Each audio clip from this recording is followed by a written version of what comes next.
Rosana Reguillo nació en Guadalajara, México, en 1955. Es profesora emérita en el ITESO, Universidad Jesuita de Guadalajara, investigadora del Sistema Nacional de Investigadores CONACYT, nivel 3, doctora en Ciencias Sociales por el CIESAS y la Universidad de Guadalajara, académica, cronista, globera, activista de derechos humanos, profesora invitada de diversas universidades, catedrática de UNESCO en la Universidad Autónoma de Barcelona. Bueno, un montón de intervenciones ha tenido en diversas universidades. Es autora de numerosos artículos en revistas especializadas, capítulos de libros como culturas juveniles, formas políticas del desencanto, la construcción simbólica de la ciudad, estrategias del desencanto, los jóvenes en México, paisajes insurrectos y bueno, y necromáquina cuando morir no es suficiente. Ha tenido más de, sí, yo creo que ya esto está desactualizado, más de 100 participaciones, millones deben ser en reuniones científicas, nacionales, internacionales, publicaciones en el continente americano. Bueno, es evaluadora, sus temas de investigación giran en torno a las culturas urbanas, vida cotidiana y subjetividad, construcción social del miedo, jóvenes, violencia y narcotráfico. Bienvenida, Rosana. Muchísimas gracias. La verdad es que es un gran gusto. Siempre para mí estos espacios de discusión y de compartir ideas, ¿no? En caliente, como digo yo, ¿no? Pensar en medio de la tormenta, pues es muy, muy rico, ¿no? Para el pensamiento propio, para la construcción colectiva de lo que es nuestro quehacer como universitarias, universitarios, artistas, activistas, que es justamente el volver eficaz nuestro pensamiento y nuestra intervención sobre el mundo, ¿no? Entonces, cuando me invitaron, no tuve ninguna duda, me hice del rogar, creo que algo así como medio minuto para inmediatamente decir que por supuesto aceptaba.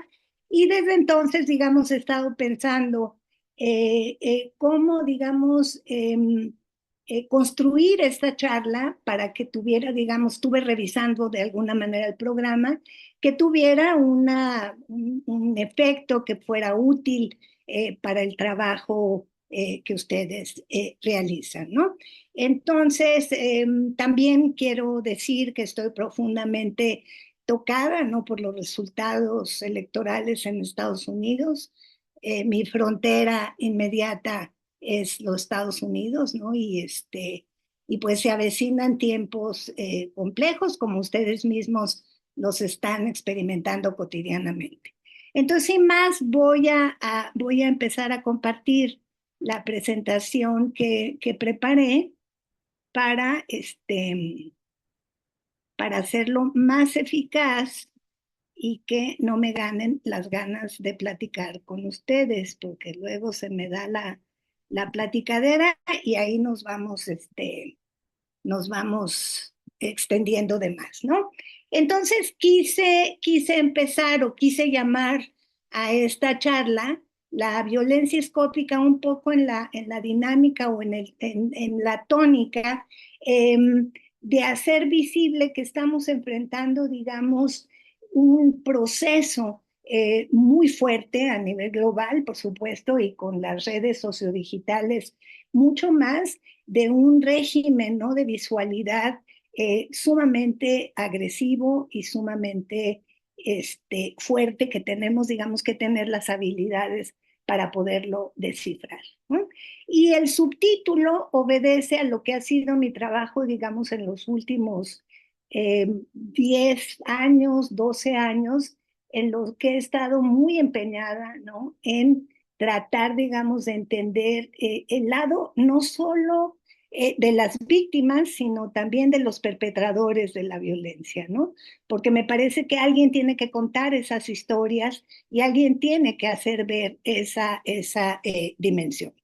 Entonces, planteado lo anterior y un poco explicando el por dónde voy a entrar, quisiera señalar que uno de mis preocupaciones fundamentales a lo largo de mis muchos años ya de trabajo ha sido siempre tratar de mirar con el cuerpo, de pensar con el cuerpo, de poner el cuerpo en situación de investigación, porque me parece que no hay otra forma de producir un conocimiento socialmente relevante si no está esta implicación personal, esta pasión, ¿no? Por volver inteligible el mundo de lo contemporáneo.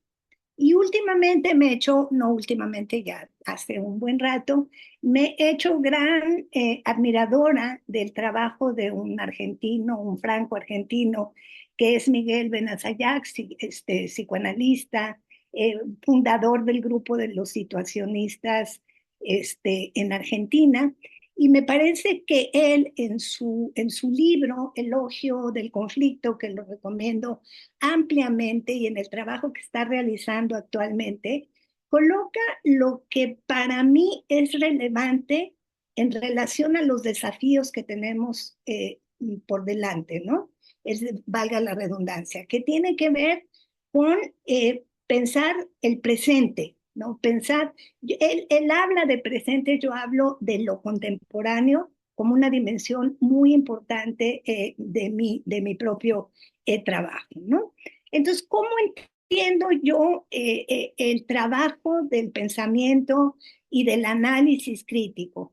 Lo entiendo como el conjunto, o sea, con el objetivo de agitar el presente y como un conjunto de operaciones críticas sobre lo real, ¿no? Creo que nuestra chamba pasa por ahí.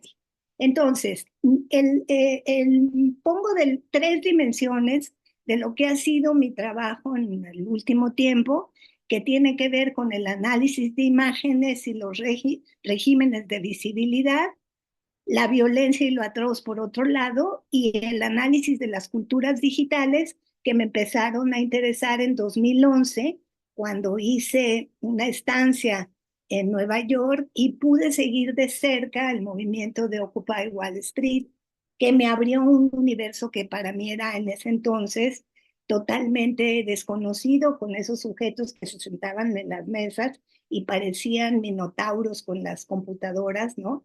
La computadora era una especie de extensión de su cuerpo y yo no tenía categoría construida para entender qué estaba yo viendo y quiénes eran estos sujetos políticos, ¿no? Y entonces uno de mis problemas obsesivos es que cuando no tengo la categoría para pensar o para ver, pues eso me da siempre mucho trabajo, ¿no? Y ahí me pongo a tratar de generar metáforas, conceptos, etcétera, ¿no? Entonces, en la dimensión de las redes, lo que me ha importado es tratar de entender la dimensión de su materialidad, que creo que hemos abandonado mucho, ¿no? La pregunta por la materialidad de los objetos culturales y también sus lenguajes y sus prácticas.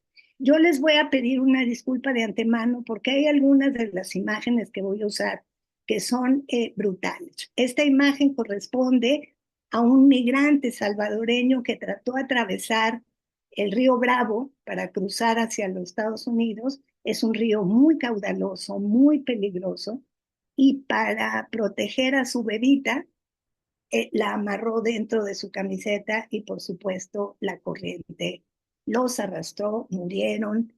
Son esas imágenes que de pronto pasan desapercibidas en los medios de comunicación, pero que marcan profundamente el paisaje de lo que es hoy la migración en América Latina. Y esa es una pregunta que no podemos dejar de formularnos, ¿no? Entonces, me interesa jugar en una doble cancha.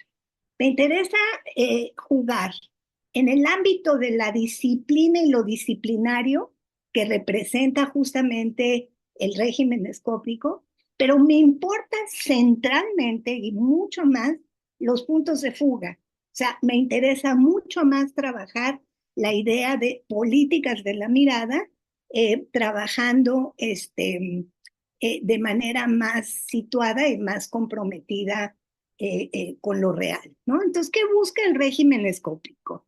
El régimen escópico lo que busca es pausterizar la imagen, limpiarla. ¿no? Quitarle todo excedente de sentido, producir monitos amorfos, ¿no? Como una especie de Barbie y de Ken sin genitales, ¿no? Es un poco ese borramiento de todo aquello que pudiera resultar incómodo, ¿no? Pero también creo que Barthes tenía bueno, muchos puntos a su favor, pero uno de ellos que para mí ha sido, pues francamente, una escuela para mirar, es esta preocupación de Barthes por decir, cuidado, ¿no? Porque estamos consumiendo la imagen de manera estética y lo que tenemos que hacer es una lectura de la imagen en términos políticos, ¿no? Y creo que ese es el desafío fundamental para los analistas, para los artistas, ¿no? Es decir, pienso en un arte capaz, digamos, otra vez de ser políticamente eficaz, ¿no? ¿Qué tipo de arte se necesita ahí, ¿no? Entonces, las políticas de la mirada, en cambio, buscarían, aquí estoy siguiendo el planteamiento de Michel de Certeau, ¿no? En las artes de hacer, que buscan crear estrategias y generar tácticas para traer otros modos de ver y otros modos de hacer, ¿no? Es decir, me importa la mirada como una táctica de lo débil o del débil, que para Michel de Certeau sería, digamos, forzando un poco el planteamiento, sería como la mirada que mira, vean el rostro de la niñera y vean el rostro sin gesto alguno del niño que está montado sobre ella. Entonces, esta táctica del débil es la mirada del que mira en una cancha ajena, con balón ajeno y árbitro en contra, y que sin embargo es capaz de producir una fuga de sentido. En esa mirada de la niñera negra, ¿sí? O afrodescendiente, hay una impugnación al régimen escópico, hay un desafío central. Entonces, esto es lo que interesa, que es lo que Nelly Richard en Chile llamaría como el pensamiento inclinado, ¿no? Que es un concepto que me gusta mucho. Acaba de salir un nuevo libro de Nelly que hay que conseguir, que se llama Tiempos y Modos.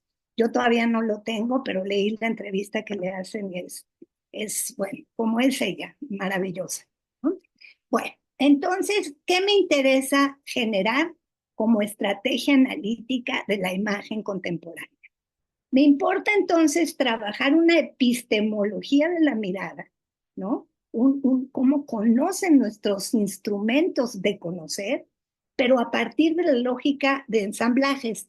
Aquí me estoy apoyando en el trabajo de Latour, ¿no? De la TAR, la teoría del actor red, para generar a partir del análisis conjuntos de asociaciones que se están rearticulando constantemente, como el caso de esta fotografía tan brutal de Ailán, ¿no? Esta criatura migrante que todavía no se sabe si el fotógrafo lo arrastró, si era válido publicarla, o sea, toda la discusión a nivel global que provocó esta fotografía ha sido muy importante. Entonces, por eso es muy relevante para nosotros hacer un análisis relacional de carácter procesual, ¿no? Es decir, a mí lo que me sorprende y lo planteo en Necromáquina de esta imagen es que lo que ganó en la discusión colectiva fue el derecho a publicar esta imagen o no, ¿no? O sea, no el hecho del bebé ahogado, no el hecho de migrantes que cruzan el mar o la tierra o el desierto en condiciones pavorosas, sino el derecho a publicar esta imagen. Es muy extraña, ¿no? Esta manera de reaccionar.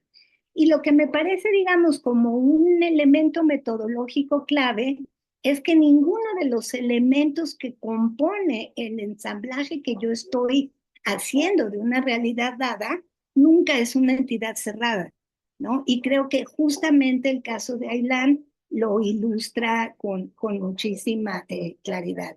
Me voy a disculpar porque tengo muchísimos perros, tengo 10, y hay un llanto espantoso en la entrada, entonces si lo oyen, ignórenlos, por favor. No, no, no, no, no, no, tranquila. y tengo otros 3 acá adentro. Bueno, entonces, aquí la pregunta que yo me quiero plantear es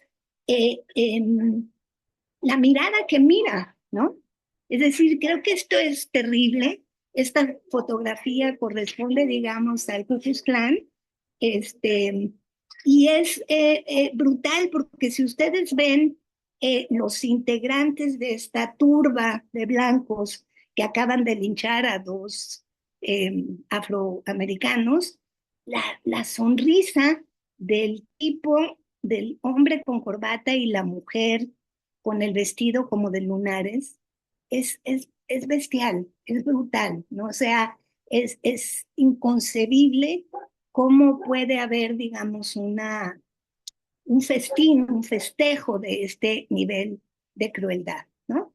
Y sin embargo, me parece, y aquí otra vez vuelvo a apelar a la dimensión de la memoria, de la que nos habla siempre Nelly Richard, ¿qué pasó en los Estados Unidos justamente con este tiempo, ¿no?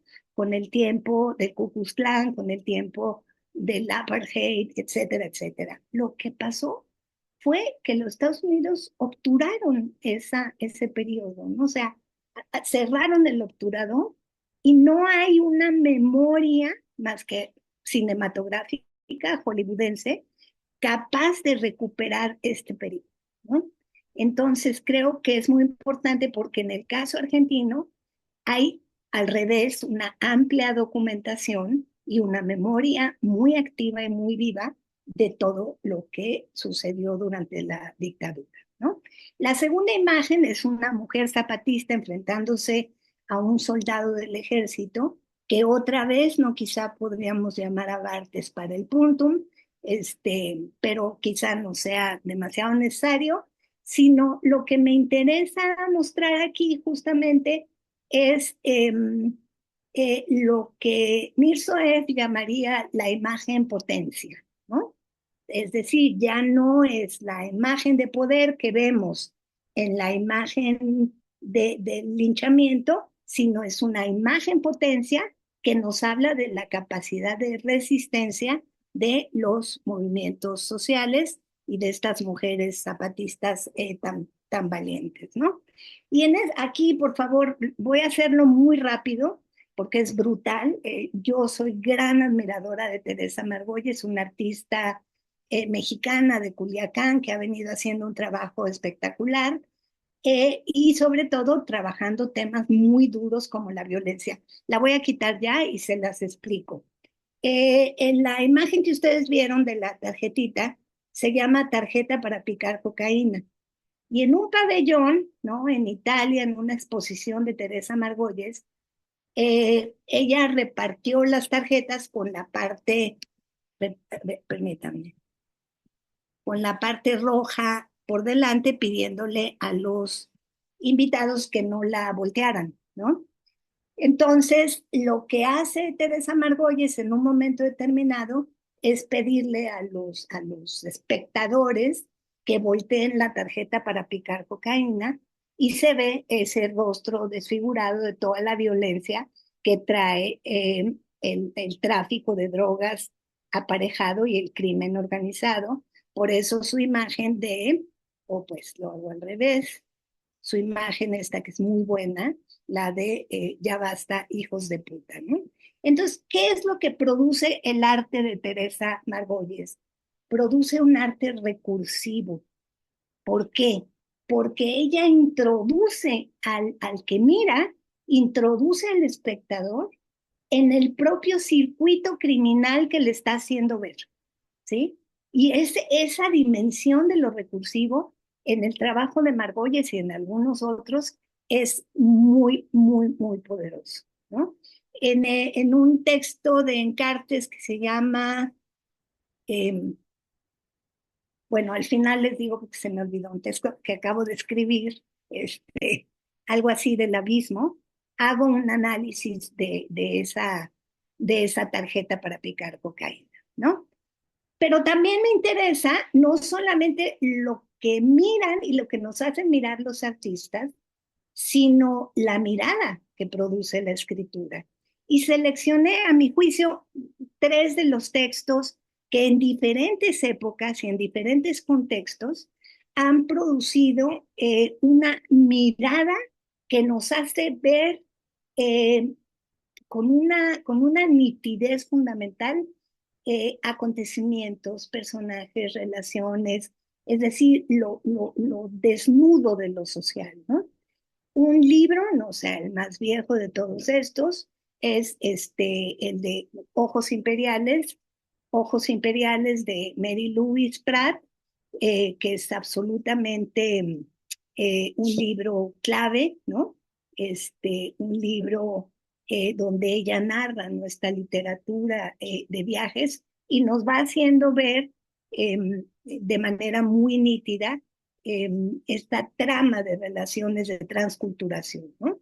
Es el libro donde ella acuña este concepto que va a ser tan importante en los años futuros a la publicación de este libro, que es la idea de la zona de contacto, ¿no?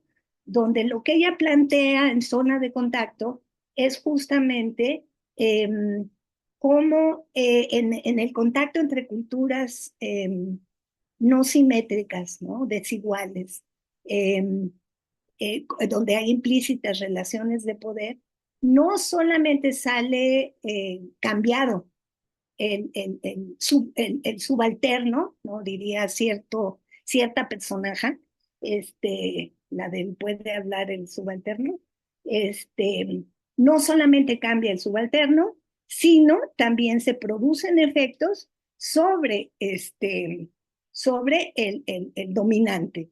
Y esto creo que es sumamente rico y sumamente productivo para nuestros análisis. El siguiente libro, en términos de tiempo, es el de Nelly Richards, que se puede descargar gratuitamente de Claxo, que reúne, digamos, sus textos entre el 86 y el 2020, pero es muy interesante este planteamiento, esta mirada que produce la escritura de Nelly, porque nos hace atestiguar las luchas feministas, nos hace estar ahí en el tumulto de la revuelta con una competencia lingüística que habilita no solamente la crítica, sino la esperanza de que la crítica tenga algún sentido. Y eso me parece que es sumamente poderoso. Y finalmente, la mexicana Sara Uribe, la más joven y el libro más nuevo de estos tres que estoy. Bueno, no, en términos de tiempo es más nuevo el de Nelly que el de Antígona González, de esta mujer de Tamaulipas, Sara Uribe, que es una novela que vino, digamos, a revolucionar y a trastocar y a poner de cabeza lo que había sido escrito en este país por la literatura de la violencia y de lo que nos ha pasado en los últimos años. Me permití traer un pedazo de su escritura, que no lo voy a leer porque si lo leo lloro, pero por favor lean.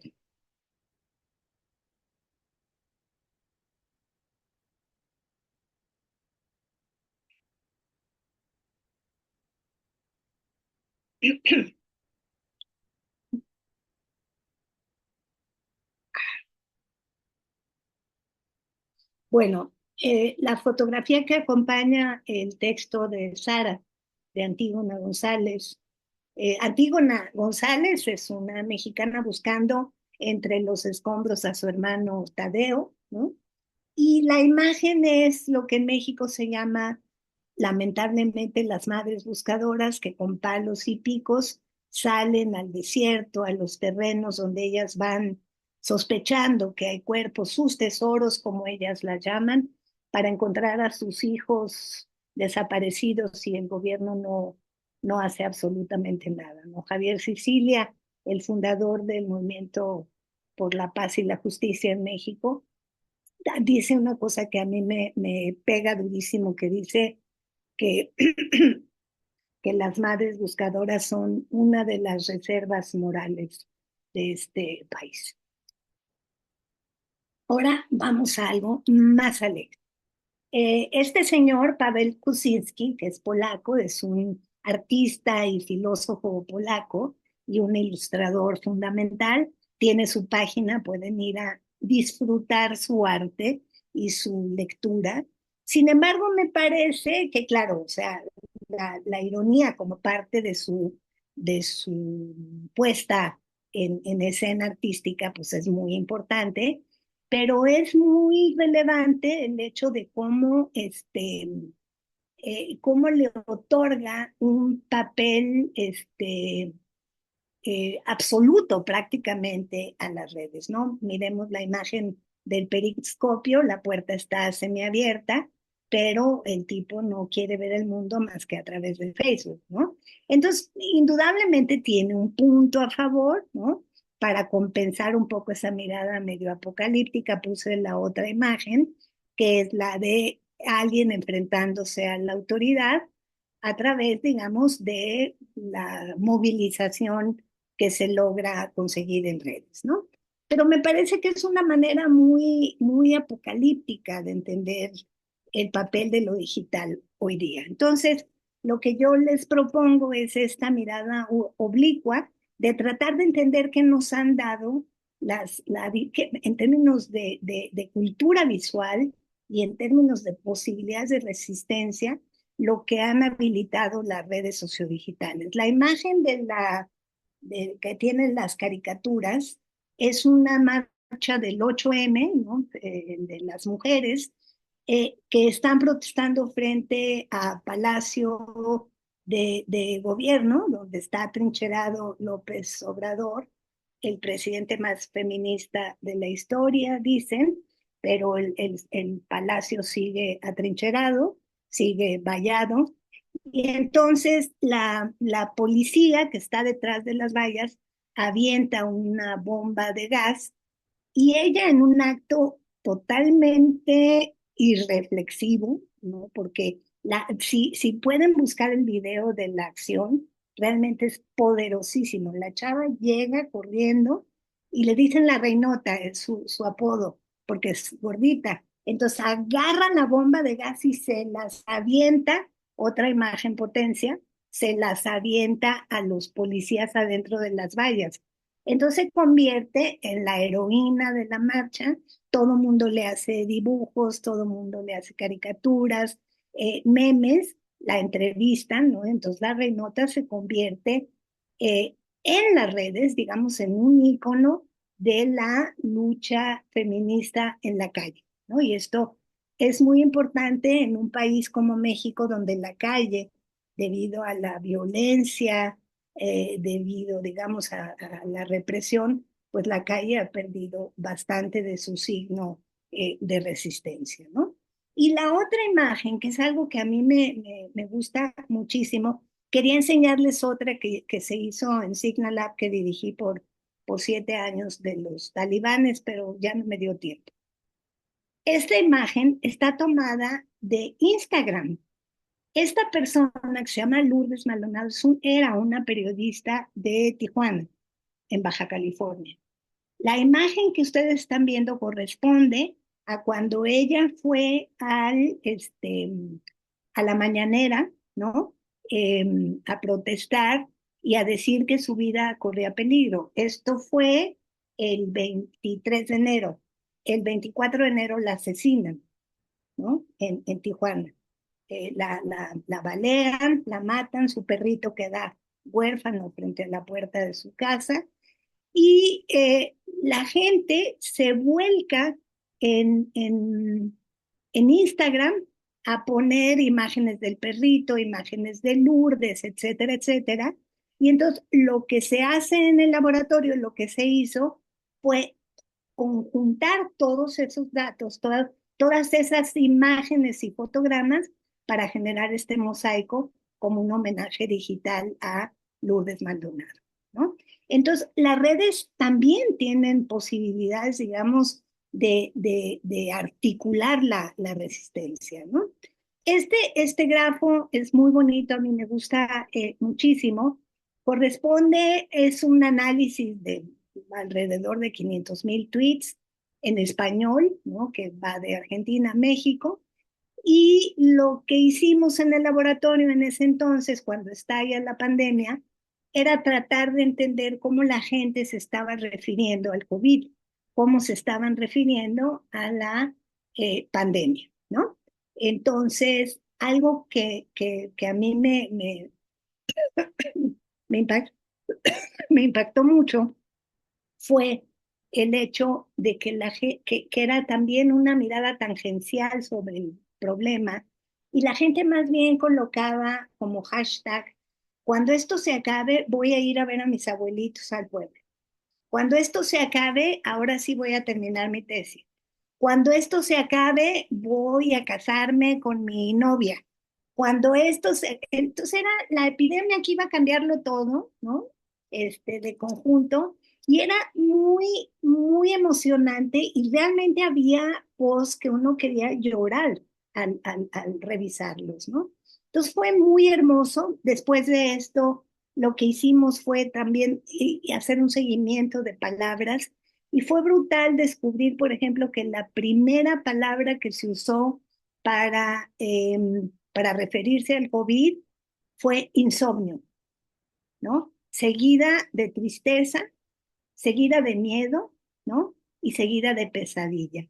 Entonces, todo esto pudimos seguirlo haciendo un análisis de grandes volúmenes de datos en Twitter fundamentalmente, ¿no?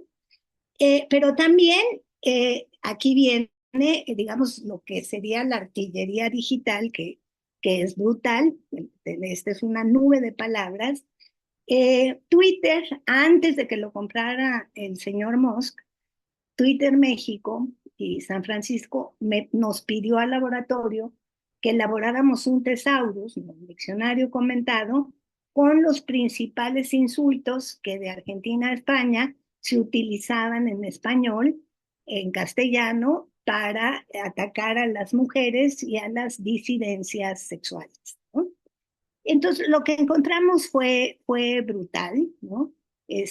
Fue terrible, ¿no? Como lo pueden ver ahí en la palabra, ¿no? Decirle a una trans mutilado, puta de mierda, loca, macho, fake minista, esa era muy, muy fuerte. Y la de feminazi, bueno, no se diga, supongo que en Argentina es la misma cosa, pero es muy importante lo que descubrimos en la estrategia de ataque, que en este caso es a mujeres, pero también se amplía a periodistas y por las cosas que estoy viendo que está pasando en las redes argentinas en este momento, vuelve a tener, digamos, un sentido. La idea primero de desacreditar, que es quitarle al interlocutor, negarle toda credencial, ¿no?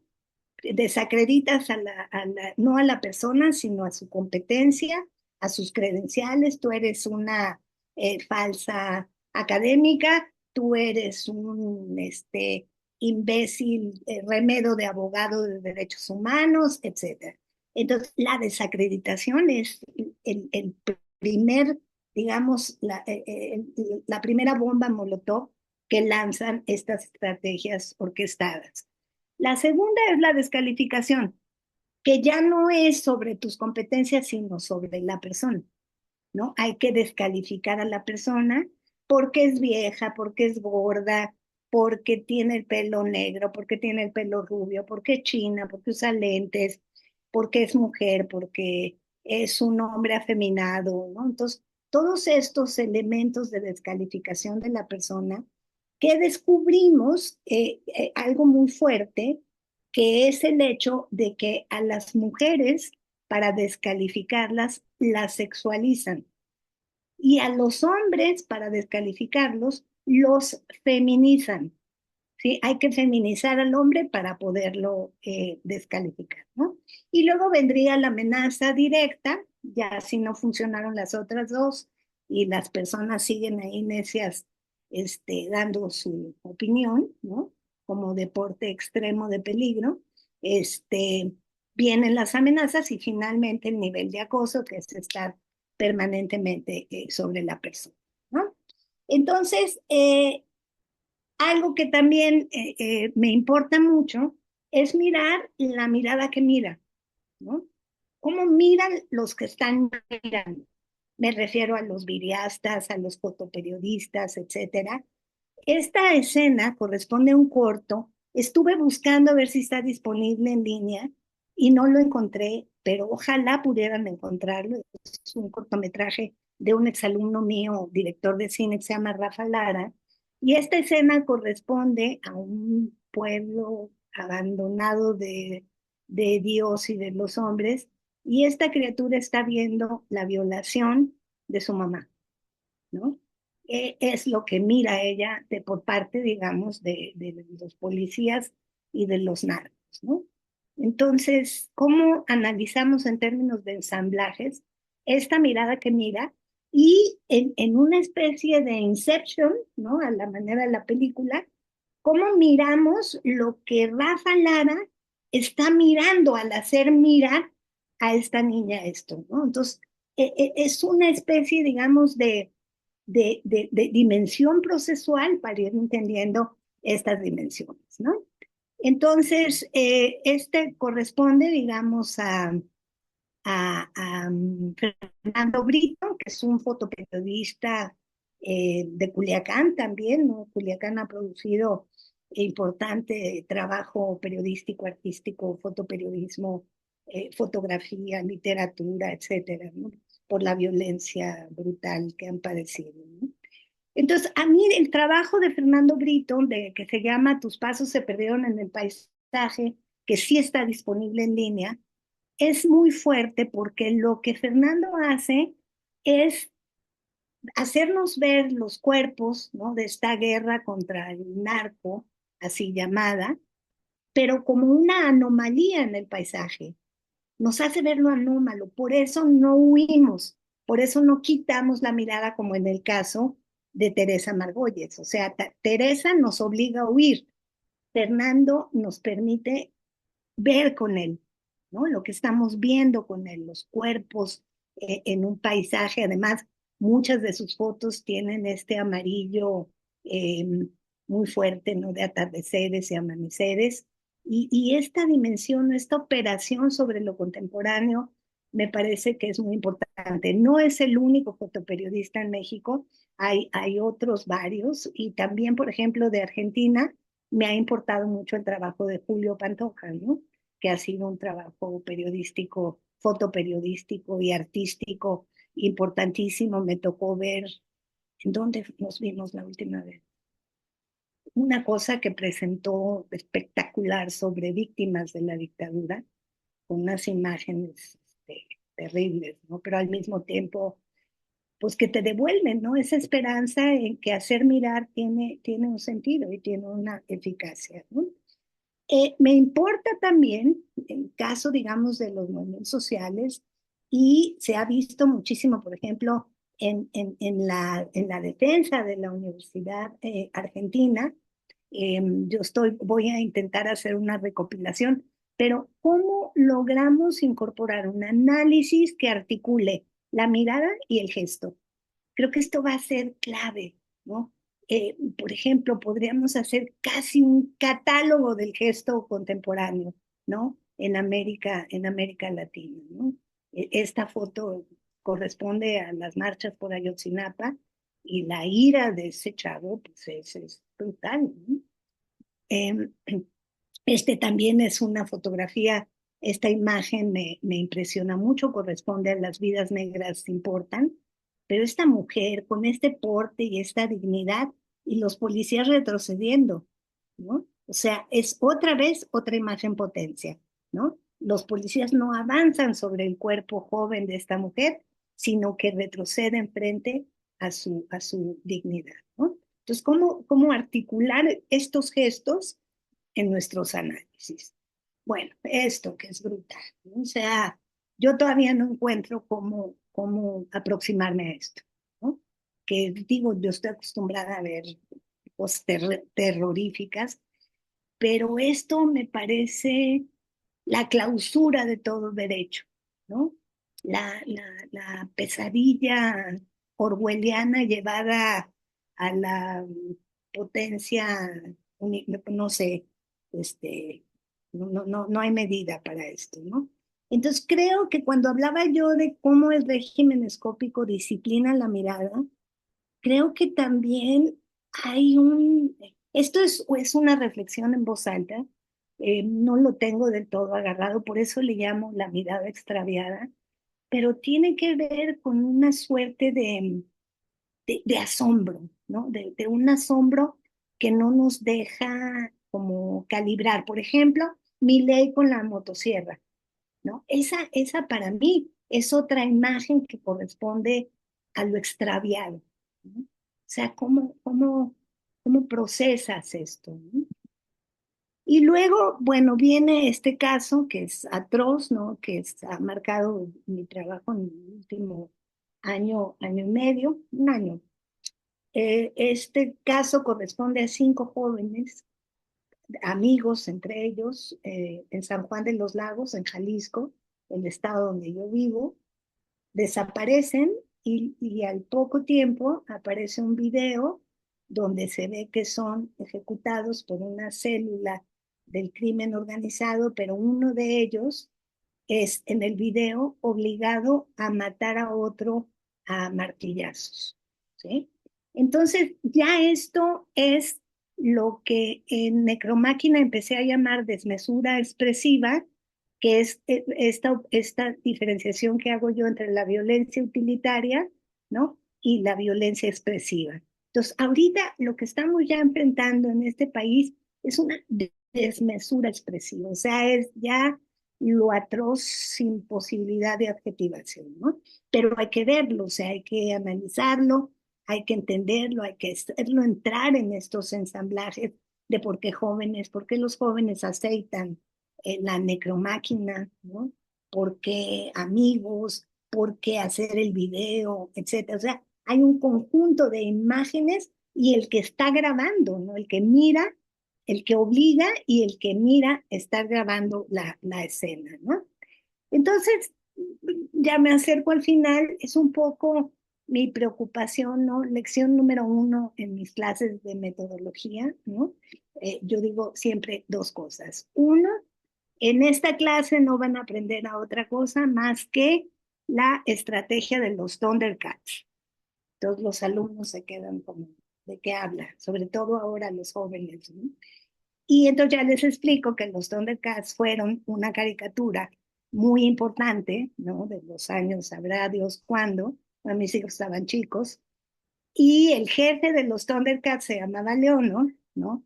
Y tenía un anillo que levantaba, que se convertía en espada, y decía, espada del augurio, déjame ver más allá de lo evidente, ¿no? Entonces, la metodología de los Thundercats es justamente ver más allá de lo evidente y sobre todo este esfuerzo cotidiano de producir extrañamiento frente a lo real, frente a las imágenes, frente a lo que miramos y cómo miramos. Esto creo que es importantísimo. Bueno, aquí la foto anterior corresponde ahora a un memorial que se llama Maclovio Rojas en Tijuana, donde era, no sé si les llegó la noticia del famoso pozolero. El pozole es una comida mexicana de granos de lote que se hace en grandes ollas, ¿no? Y se mueve. Entonces, pozolear se convirtió en un verbo del narco porque introducen los cuerpos de las víctimas en bidones con ácido y los desbaratan. Fuerza, digamos, de batirlos en el ácido, ¿no? Entonces, este lugar, la gente transmutó su signo y lo convirtió en un memorial, ¿no? Entonces, pero para que se den una idea, se calcula que en la imagen anterior hay 17,000 litros de restos humanos desintegrados, ¿no? O sea, para que vean el nivel, digamos, de atrocidad, ¿no? Y luego, algo que me está interesando mucho últimamente, en Necromáquina hablo de lo siniestro, ya venía yo hablando de tiempo atrás de lo siniestro como aquello que es conocido que de pronto pierde su capacidad de ser reconocido. Y creo que algo que están haciendo mucho, lo que podríamos llamar las contramáquinas, si queda tiempo, lo explicamos, ¿no? Estos movimientos de madres buscadoras, de artistas que están haciendo trabajo de bordado, de tejer con hilos rojos, de intervenir en el espacio público, cómo transmutar lo siniestro, ¿no? Esta es una casa donde también mataron a muchos jóvenes, también en San Juan de los Lagos, y la gente trata, digamos, como de borrar el horror, ¿no? Borrar esto siniestro y volver el espacio otra vez familiar. Y creo que esto es un esfuerzo, por ejemplo, también en El Salvador muy importante, ¿no? Eh,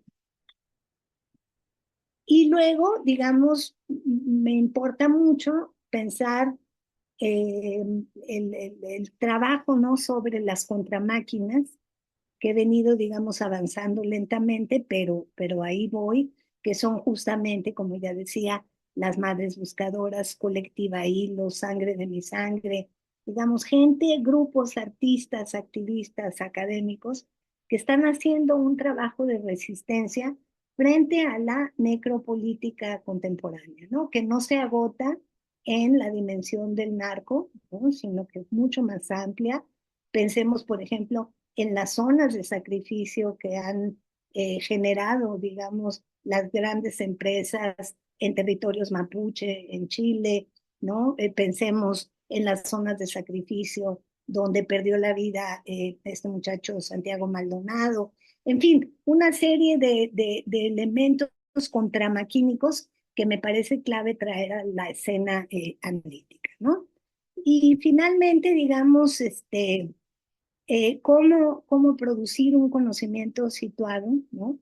Y aquí apelo a Raymond Williams, parece luego que descartamos a pensadores que han sido clave, pero para mirar lo atroz creo que no hay nada más importante que la capacidad que podamos desarrollar para ensamblar lo arcaico, lo residual, pero también lo emergente, ¿no? Que emerge en las imágenes, pero que hay de arcaico y de residual en esas imágenes. Y yo les agradezco muchísimo su atención.